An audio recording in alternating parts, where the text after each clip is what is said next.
Assalamu alaikum everyone. Now, next lecture in polymers is regarding the molecular mass of polymers. इससे पहले जो हमने देखा, ये पहला चैप्टर है आपके सिलेबस का. इससे पहले जो हमने देखा that is regarding the introduction part, polymers classification कैसे देते हैं polymers की. उसके बाद हमने लिया था स्टीरियोकेमिस्ट्री के पार्ट थोड़ा सा और नॉमेनक्लेचर के बारे में. Now this is the molecular mass of polymer. ये जो मॉलिक्यूलर मास है सिलेबस में मेन पोर्शन है आपका ये मॉलिक्यूलर मास. देखिए मॉलिक्यूलर मास को कैसे हम डिस्कस करते हैं पॉलीमर्स में. आपको पता ही है, फॉर एग्जांपल अगर मैं कोई सिंपल सा मॉलिक्यूल ले लूं, मैं लेता हूं ग्लूकोज C6H12O6. इसका मॉलिक्यूलर मास होता है 180 AMU. सबसे पहली बात, जब आप मॉलिक्यूलर मास बोलते हो तो 180 जो आपने बोला AMU में बोला, this is the relative mass. This is with respect to the carbon 12 जो आप जानते हो. That means not the actual mass, it's the relative mass of glucose. फिर इसी को हम एक्सप्रेस करते हैं ग्राम्स में, तो बोलते हैं 180 grams. This is the gram molecular mass of glucose. Now यहां पर पॉलीमर है. पॉलीमर एक बहुत बड़ा मॉलिक्यूल होता है जिसका मॉलिक्यूलर मास हमें बताना है. सबसे पहले समझने की कोशिश कीजिए कि मॉलिक्यूलर मास यहां पर किस चीज को बोलते हैं.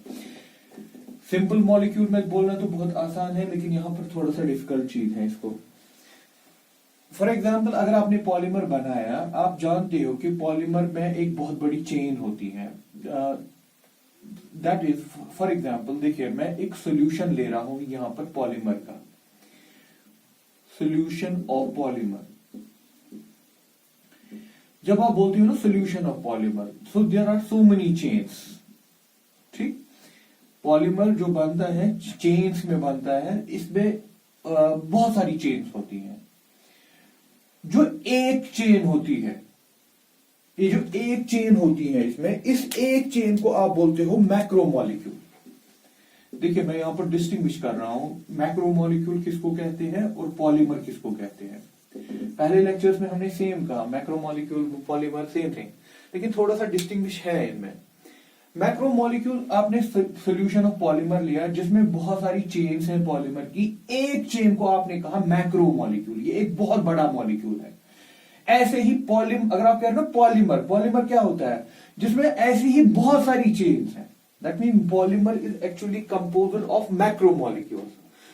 मैक्रोमोलिक्यूल एक मॉलिक्यूल है जो बना है छोटे छोटे यूनिट से एक बहुत बड़ी चेन, उसको हम मैक्रोमोलिक्यूल कहते हैं.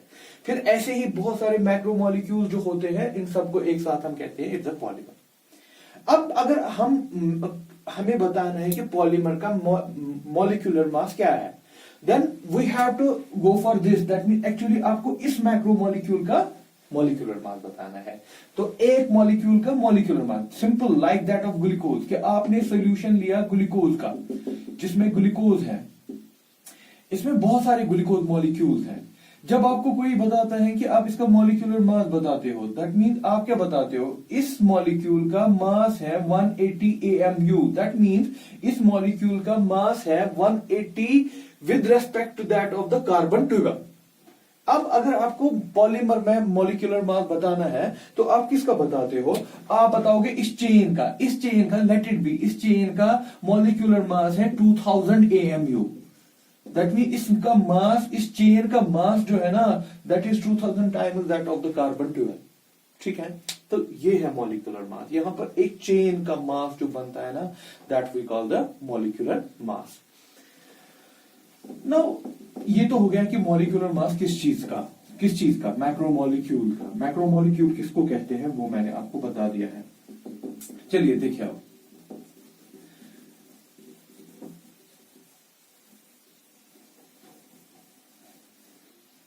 हम जानते हैं कि जो पॉलीमर्स बनते हैं, पॉलीमर्स में छोटे छोटे यूनिट्स आपस में जुड़ जाते हैं और एक बड़ी चेन बनती है. लेट इट बी, मैं पॉलीमर्स को बनाने की, मेरे पास एक मोनोमर है A और एक मोनोमर है B और एक मोनोमर है C. A, B, C, these are the 3 monomers.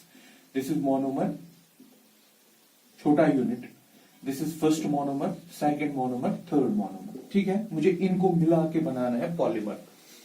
चलिए मैं क्या करूंगा, ए इसको मैं जोड़ रहा हूं, ए के साथ जुड़ रहा है, बी आ गया बीच में, बी आ गया बीच में, सी आ गया, सी आ गया, ए आ रहा है, बी आ रहा है, ऐसे रैंडम बना रहा हूं। ठीक है बेटा, ये बन गई जैसे कि एक चेन बन गई।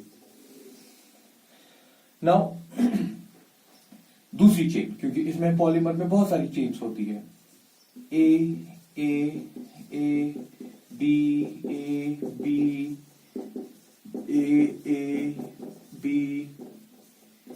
ए बी ए, ये हो गई दूसरी चेन।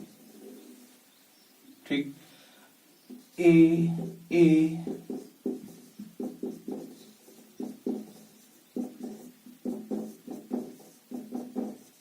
ये हो गई तीसरी चेन। ऐसे ही A B C A B C B, ये हो गई कुछ चौथी चेन। ऐसे ही हमारे पास बहुत सारी चेन्स हैं। जब बहुत सारी चेन्स बन गई, इन सब चेन्स को फिर मिला के इस सोल्यूशन जो ये बनेगा ना फुल फाइनल, तो उसको पॉलीमर कहेंगे। एक एक पार्ट को कहेंगे मैक्रोमोलिक्यूल, बड़ा मॉलिक्यूल। नाउ अब फॉर एग्जाम्पल, अब देखिए यहां पर आपको कुछ चीजें ऑब्जर्व करनी है। यहां पर मैं कर क्या रहा हूं, आपने देखा कि ये जो चेन है इसमें कुछ 3A 4A 1 2 3 4A है, 2B है और 2C है। ये इसका कंपोजिशन है। लेकिन ये जो दूसरी चेन मैंने बनाई ये बहुत बड़ी है, इसमें ज्यादा नंबर है, और तीसरी चेन पहले वाली चेन के बराबर है, वैसी ही है। चौथी चेन पता, इसमें भी बहुत ज्यादा कुछ डाल दिया। Obviously this is the problem with the polymers. जब आप पॉलीमर बनाते हो ना, वहां पर इसको कंट्रोल करना बहुत मुश्किल होता है। That means it's a random like a process. ये एक रैंडम टाइप ऑफ प्रोसेस है जिसमें कोई चीज किसी को ऐड होता है रैंडमली। जब अब ऐड हो गया, और दूसरी बात टर्मिनेशन बहुत ही एक इंपॉर्टेंट चीज है। दैट मींस चेन कहां पर एंड हो, जैसे कि ये एंड हो रही है बी पे, ये ए पे। अब क्या इसमें कितने मोनोमर्स हैं? चलिए इसमें हमने लिए 1 2 3 4 5 6 7 8 9 मोनोमर है। लेकिन इस वाले में 1 2 3 4 5 6 7 8 9 10 11 12 मोनोमर। ठीक है ना, इसमें फिर से 9 monomer. The problem is that हर कोई चेन एक जैसी नहीं होती है। यूजुअली हर कोई चेन एक जैसी नहीं होती है, डिफरेंट लेंथ्स की चेन होती है, क्योंकि जो इसका टर्मिनेशन होता है वो हर जगह पे बराबर उसी एंड पे नहीं होता। दैट मींस जो चेन लेंथ होती है वो डिफरेंट मैक्रोमोलिक्यूल में डिफरेंट होती है। यहां पर मैं एक टर्म यूज कर रहा हूं, दैट इज नोन एज, एक को हम बोलते हैं मोनोडिस्पर्स। अगर आपको वर्ड आएगा मोनोडिस्पर्स पॉलीमर, दूसरा होता है पॉलीडिस्पर्स।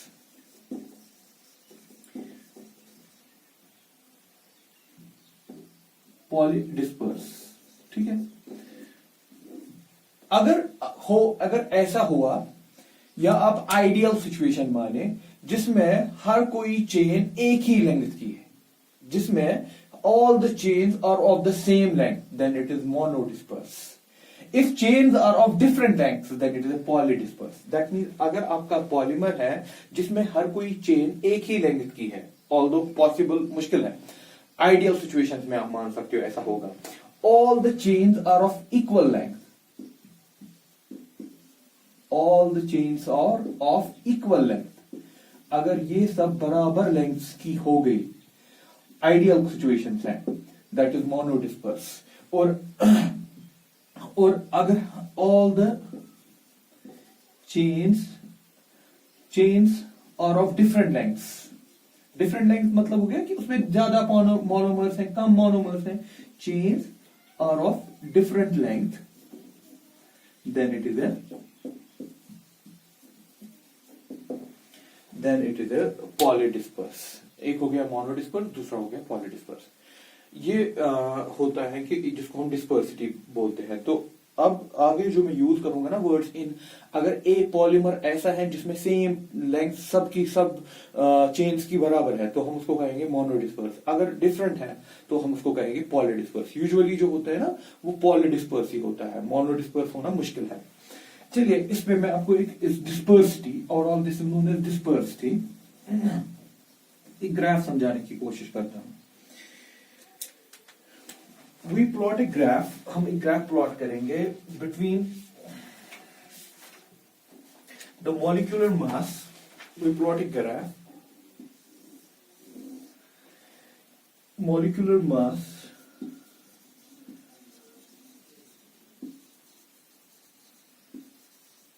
and number of fraction of chains।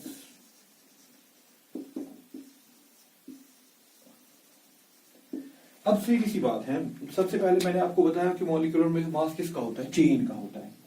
अब चेन अगर डिफरेंट लेंथ्स की है तो मॉलिक्यूलर मास भी हर जगह पे डिफरेंट होगा ना।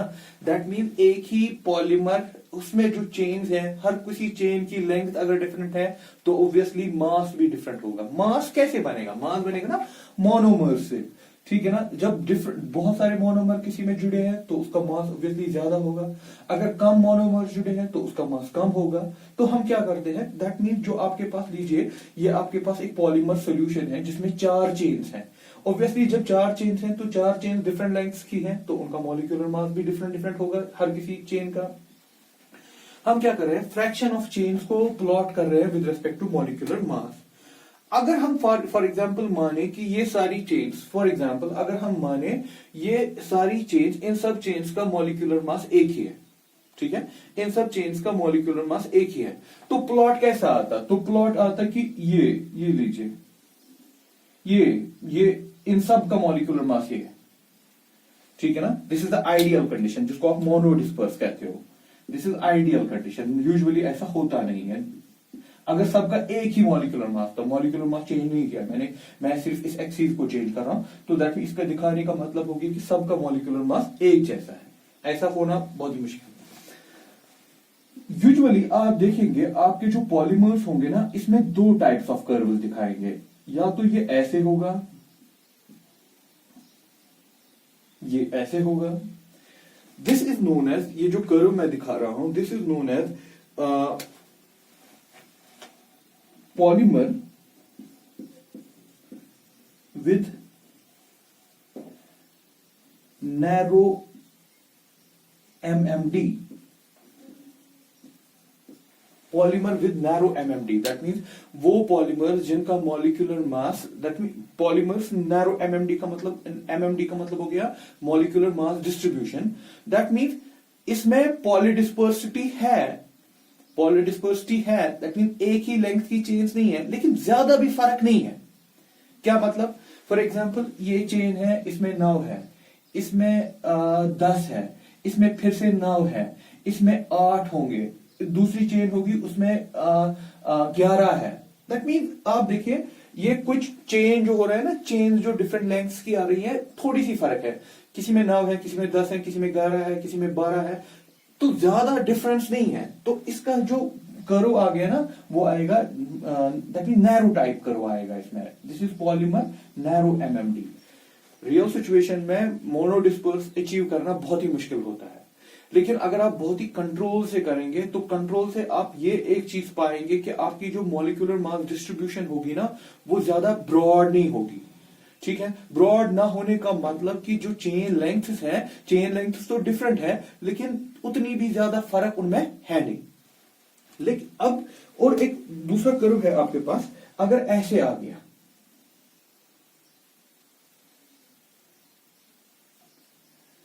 ठीक है, this is the polymer with broader polymer, polymer मतलब जिसमें बहुत सारी चेन्स हैं, ब्रॉडर MMD, इसमें मॉलिक्यूलर मास डिस्ट्रीब्यूशन बहुत ही ब्रॉड है, ठीक। तो दैट मीन्स कोई एक चेन है जिसमें 50 मोनोमर्स है, दूसरी चेन है जिसमें 150 है, तीसरी चेन है जिसमें 200 है। That means the difference between the जो चेन लेंथ्स की डिफरेंस है ना, वो बहुत ज्यादा है, इसलिए ये ब्रॉड कर्व आपको दिखता है इन द मॉलिक्यूलर मास, क्योंकि ऑब्वियसली उनका मॉलिक्यूलर मास जब मोनोमर्स ज्यादा, दैट मीन्स फर्क जो है ना वो बहुत ज्यादा और बहुत कम है, तो मॉलिक्यूलर मास में भी वैसा ही फर्क आपको दिखेगा। नॉर्मल कर्व ये हम बनाते हैं MMD डिस्ट्रीब्यूशन। तो इन शॉर्ट अभी तक अगर मैं इसको कंक्लूड करूं, आपके पास जो पॉलीमर बनता है उनमें जो चेन लेंथ होती है वो वेरी होती है। आइडियल केस में आप कह सकते हो इट इज मोनोडिस्पर्स, दैट मींस सब चेन लेंथ एक जैसी है। रियल सिचुएशन में आपको तो या तो मिलेगा नैरो एमएमडी या तो मिलेगा ब्रॉडर एमएमडी। नैरो एमएमडी का मतलब कि चेन लेंथ डिफरेंट है लेकिन उतनी भी ज्यादा फर्क नहीं है।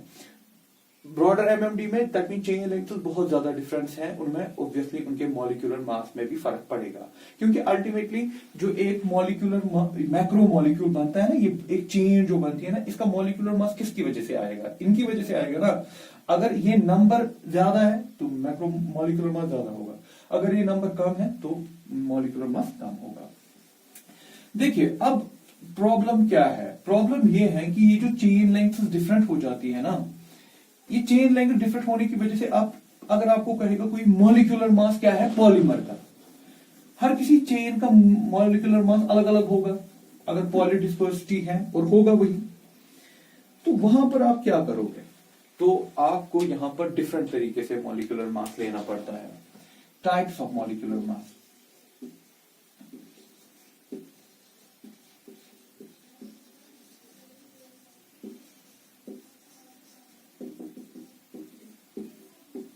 Types of molecular mass. यहां पर दो तरीके से मॉलिक्यूलर मास मेजर किया जाता है। Number average molecular mass.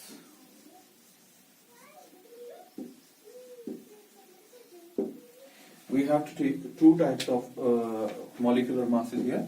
First one is the number average molecular mass. चलिए देखिए इसको क्या करेंगे हम, इसको कैसे निकालेंगे। एवरेज की जरूरत पड़ी। एवरेज की क्यों जरूरत है? क्योंकि वहां पर पॉलीडिस्पर्सिटी होती है, तो इसलिए हम एवरेज मॉलिक्यूलर मास का फायदा लेते हैं। एवरेज, लेकिन एवरेज निकालने के यहाँ दो तरीके हैं, एक है नंबर एवरेज और दूसरा हम डिस्कस करेंगे। चलो बेटा देखो, अगर इसको निकालना है नंबर एवरेज को, ऐसे दिखाते हैं, that is the molecular mass average वाला जो है। बार का मतलब ये है कि एवरेज आप दिखा रहे हो, एन का मतलब हो गया कि नंबर से दिखा रहे हो। देखिए कैसे निकालते हैं।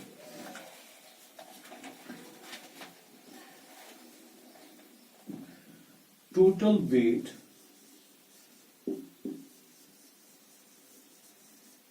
divided by total number of particles.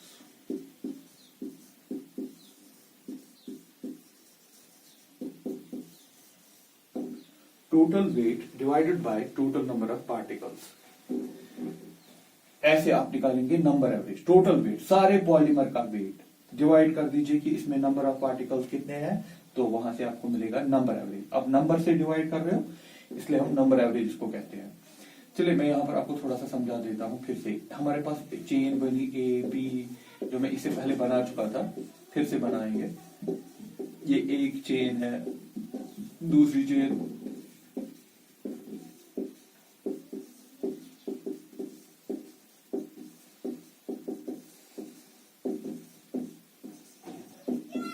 ये मैंने दूसरी चेन बना दी। ऐसे ही तीसरी चेन बना रहा हूं, ए बी ए, तीसरी चेन बनी।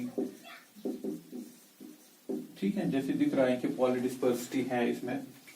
इसका अब मुझे नंबर एवरेज निकालना है। इसको क्या चाहिए मुझे? लीजिए फॉर एग्जांपल हमारे पास पॉलीमर में 3 ही चेन्स हैं, तो आपको कोई बता रहा है इसका नंबर एवरेज मुझे बताओ, नंबर एवरेज मॉलिक्यूलर मास बताओ। तो आपको क्या करना है? टोटल वेट, सबका वेट देखना है।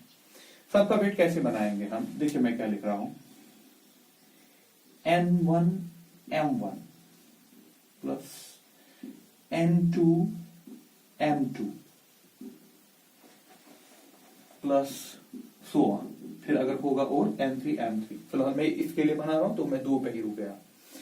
देखिए आप क्या करेंगे, आप देखेंगे N1 दैट मींस 1 टाइप 1। फिलहाल मानिए आप फॉर एग्जांपल मैंने A को रखा 1। आपको देखने पड़ेंगे इसमें A कितने हैं, सारे में आपको सब में देखने पड़ेंगे A कितने हैं। आप गिन रहे हो A कितनी जगह पर A है, तो वो आपने N1 माना। और फिर देखना पड़ेगा एक का मॉलिक्यूलर मास कितना है, दैट इज m1। तो ये क्या बनेगा, ये n1 m1, ये बनेगा total mass due to A, ठीक है ना। ये हो गया नंबर, एक का नंबर कितना है, फॉर एग्जांपल यहां पर A का बोल रहे हो, इसका नंबर कितना है, m1 हो गया। एक A का मॉलिक्यूलर मास कितना है, तो अगर आप ये मल्टीप्लाई कर रहे हो तो ये क्या देगा आपको, total mass due to A। n2 लीजिए, 2 हम B को मान रहे हैं, तो यहां पर B's कितने हैं, तो m2 उन एक B का मास कितना है, that is the molecular mass due to B। अगर फिर CB होता तो हम वैसे ही कंटिन्यू करते।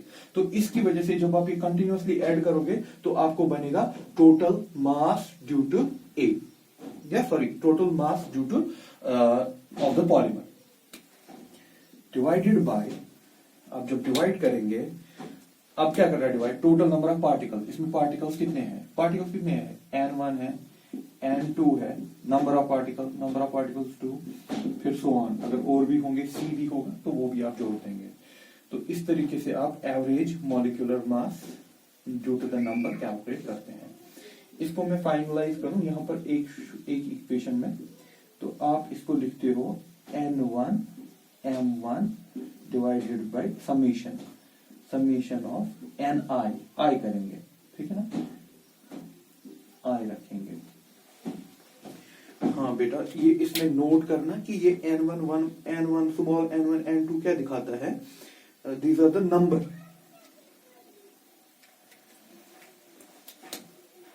ये मैं लिख रहा हूं यहां पर n1 and n2 are the number of monomers with molecular mass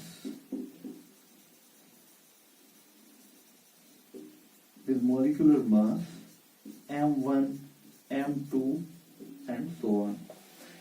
सो ये एक तरीका है नंबर एवरेज निकालने का।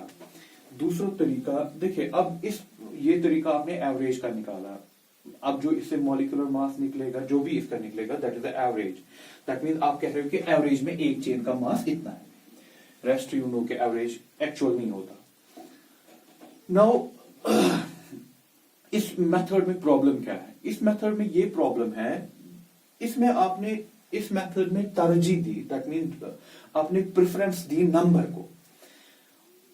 ऑब्वियसली ये जो मॉलिक्यूलर मास आप यहां से कैलकुलेट करोगे वो होगा इन टर्म्स ऑफ नंबर। देखिए इसका मतलब क्या है, दैट मीन जिनका नंबर यहां ज्यादा होगा उनकी डोमिनेंस ज्यादा होगी। फॉर एग्जाम्पल मैं आपको समझाने के लिए कह रहा हूं, यहां पर मुझे लग रहा है कि यहां पर मैंने बी ज्यादा डाल दिए, नंबर बी का नंबर ज्यादा है, तो इसका जो एवरेज मॉलिक्यूलर मास आएगा ना वो उसमें बी डोमिनेट करेगा, क्योंकि यहां पर आप नंबर को डोमिनेट करवा रहे हो, आप नंबर के हिसाब से निकाल रहे हो। वहां पर थोड़ी सी प्रॉब्लम पड़ती है।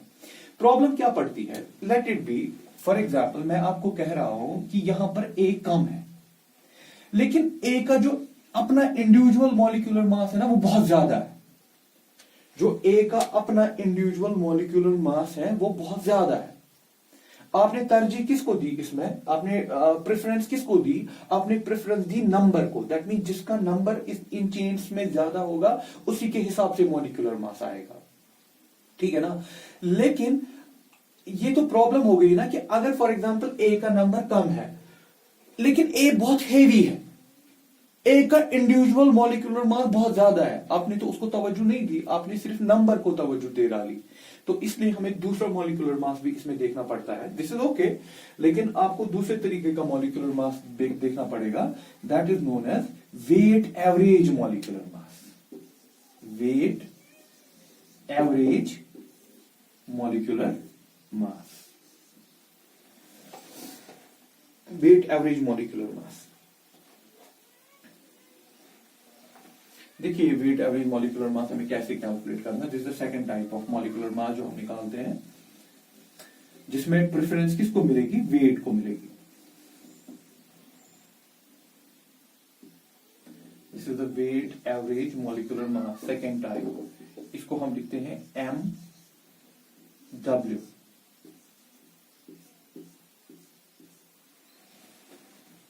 देखिए हम इसको कैसे कैलकुलेट करेंगे। वी टेक m1, ठीक, n1 and again m1। Actually यहां पर मैं m1 m1 दो बार ले रहा हूं। n1 और m1 क्या था, दिस इज द मैंने आपको कहा कि n1 को समझिए फिलहाल a, और दैट इज द नंबर, यहां पर a कितने हैं, और m1 क्या था, एक a का मास, ठीक है ना, ये जो मैं पीछे में समझाया था मैंने। तो ये क्या देगा, ये देगा total mass due to a, फिर आप उसको फिर से a का मास मल्टीप्लाई कर रहे हो। अब इसमें दो बार आपने मास, ये पोर्शन देगा आपको total mass due to the a। अगर आप ये थोड़ा लोगे n1 इंटू m1, ये देगा total mass due to a। लेकिन अगर आपने उसको फिर से मल्टीप्लाई किया m1 से, तो ये क्या बनेगा, ये बनेगा, दैट मीन आपने इसको एक्चुअली मास को स्क्वायर दे दिया। जब मास को स्क्वायर मिल गया, मास दैट मीन मास प्रेफरेंस आप दे रहे हो ना कि इंडिविजुअल मास a का कितना होगा, दैट मीन वो डोमिनेंस लेगा ना, मास यहां पर डोमिनेंस ले रहा है। ऐसे ही फिर क्या करेंगे, m2 n2 m2 and so on, जितने भी फिर होंगे। अगर c भी होगा यहां पर तो वो भी आपको डालना पड़ेगा। हाँ, आप ये वेट एवरेज से निकाल रहे हैं, वेट दैट मीन आपको डिवाइड बाय नंबर नहीं करना, आपको डिवाइड बाय क्या करना है, वेट, वेट से एवरेज निकालना है। n1 वेट कैसे होता है, n1 m1 plus n2 m2 and so on, ठीक है बेटा। आपने नीचे डिवाइड क्या किया, आपने वेट डिवाइड नीचे किया। तो फाइनली अगर इसको समेटना है तो आप इसको कैसे लिखोगे, मैं ऐसे कर सकता हूं ना इसको, पहले n1 m1 square n2 m2 square divided by plus so on n1 m1 plus n2 m2। Obviously अगर आप स्क्वायर टर्म मास पे दे रहे हो, स्क्वायर टर्म से फॉर एग्जांपल अगर हम 2 का स्क्वायर लेते हैं वो 4 निकलता है, 3 का स्क्वायर लेते हैं 9 निकलता है, 4 का स्क्वायर लेंगे 16। दैट मीन ये इसको एक्सपोनेंशियली बढ़ा रहा है मास को, तो स्क्वायर देने से ऑब्वियसली जिसका मॉलिक्यूलर मास ज्यादा होगा, अगर उस टर्म पे स्क्वायर आएगा ना, वो इसको बहुत बड़ा बना देगा। दैट मीन फॉर एग्जाम्पल हम लेंगे कि ए का मॉलिक्यूलर मास, मैंने कहा ए का मॉलिक्यूलर मास बहुत हाई है। जब उस मॉलिक्यूलर मास पे स्क्वायर पड़ जाएगा ना, तो ये टर्म बहुत डोमिनेट पड़ेगी इसमें। जब ये बहुत टर्म डोमिनेट पड़ेगी तो ये कंट्रोल करेगी मॉलिक्यूलर वेट जो आप निकाल रहे हो, मॉलिक्यूलर मास जो निकाल रहे हो आप इन टर्म्स ऑफ वेट। तो ओवरऑल आप इसको ऐसे कर सकते हो, ni mi square divided by summation of ni mi। तो ये हो गया बेटा दो तरीके वेट्स निकालने के। मॉलिक्यूलर मास आप वेट एवरेज से भी निकाल सकते हो, नंबर एवरेज से निकालते हो। नंबर एवरेज में प्रेफरेंस मिलती है जिनका नंबर ज्यादा होगा ना, तो उनके हिसाब से आपका मॉलिक्यूलर वेट बनेगा। वेट एवरेज में होता है जिसका वेट ज्यादा होगा ना मोनोमर का, उनके हिसाब से आपका मॉलिक्यूलर मास चेन का बन जाएगा। आप अगर आपके पास ये दो वेट्स हैं तो आप ये भी निकाल सकते हो जिसको हम बोलते हैं पॉलीडिस्पर्सिटी इंडेक्स। पॉलीडिस्पर्सिटी इंडेक्स आप कैलकुलेट कर सकते हो। पॉलीडिस्पर्सिटी इंडेक्स कैसे कैलकुलेट करते हैं, पीडीआई बोलते हैं इसको। पहले होता क्या है, ये आपको देता है आइडिया कि आपके जो चेन्स है ना, उनकी जो लेंथ्स है वो कितनी डिस्पर्स है। दैट मींस पॉलीडिस्पर्सिटी कितनी है। जैसे मैं आपको कह रहा था, अगर हर कोई चेन एक ही लेंथ की होगी तो उसको कहते हैं मोनोडिस्पर्स, लेकिन वो आइडियल सिचुएशन होती है। पॉलीडिस्पर्स में क्या होता है कि चेन जो होती है ना वो डिफरेंट डिफरेंट लेंथ्स की होती है। तो डिफरेंट डिफरेंट लेंथ्स की जब है तो ऑब्वियसली तो उसमें पॉलीडिस्पर्सिटी ज्यादा है। कितनी पॉलीडिस्पर्सिटी है, तभी कितनी फर्क है चेन्स में, जो मैं आपको कह रहा था ना वो ब्रॉडर और नैरोअर, वो आपको पता चल जाता है पॉलीडिस्पर्सिटी इंडेक्स से। ये हम कैसे निकालते हैं, we calculate this is molecular weight, molecular mass by weight method, weight average, molecular mass by number average. इन दोनों में आपका डिवाइड करना है, तो जितना इसका वैल्यू आएगा उतना चेंज में बहुत ज्यादा फर्क होगा। फॉर एग्जाम्पल या ना अगर हम ऐसे करें, if PDI is if MW is equal to MN dash, तो इसका मतलब हो गया ये 1 निकलेगा, देन पीडीआई इज 1। पीडीआई जब 1 होता है ना तो उसको हम कहते हैं मोनोडिस्पर्स। पीडीआई कितना निकला 1। जब पीडीआई 1 होता है उसको कहते हैं मोनोडिस्पर्स, जो आइडियल सिचुएशन है जब सारी चेन्स एक लेंथ की। दैट मीन आप वेट से निकालो नंबर से निकालो तो उसमें कोई फर्क पड़ने वाला नहीं है। तो पीडीआई जब 1 है दैट इज मोनोडिस्पर्स। हाँ, जितना अब ये 1 से वैल्यू ज्यादा दूर चला जाएगा उसका मतलब हो गया कि उतना ज्यादा पॉलीडिस्पर्सिटी ज्यादा है उसमें। नेचुरली हम देखते हैं, ये आप ऑब्जेक्टिव के लिए अपने याद रखिएगा, अगर पीडीआई 1 होता है और कब 1 होता है उसका मतलब क्या होता है, मोनोडिस्पर्स मतलब होता है। नेचुरली हम देखते हैं जो हमारे पास बायोलॉजिकल मॉलिक्यूल्स है ना, जैसे बोवाइन, सीरम एल्ब्यूमिन, बीएसए, एचएसए, उनमें हम लगाते हैं उसका पीडीआई 1 रखते हैं। नेचुरल पॉलीमर्स में जनरली ये 1 के करीब ही होता है, 1 भी बराबर नहीं होता लेकिन 1 के करीब ही होता है। This is all about the molecular masses. जो अब हमारा नेक्स्ट चीज है that is the determination of molecular mass.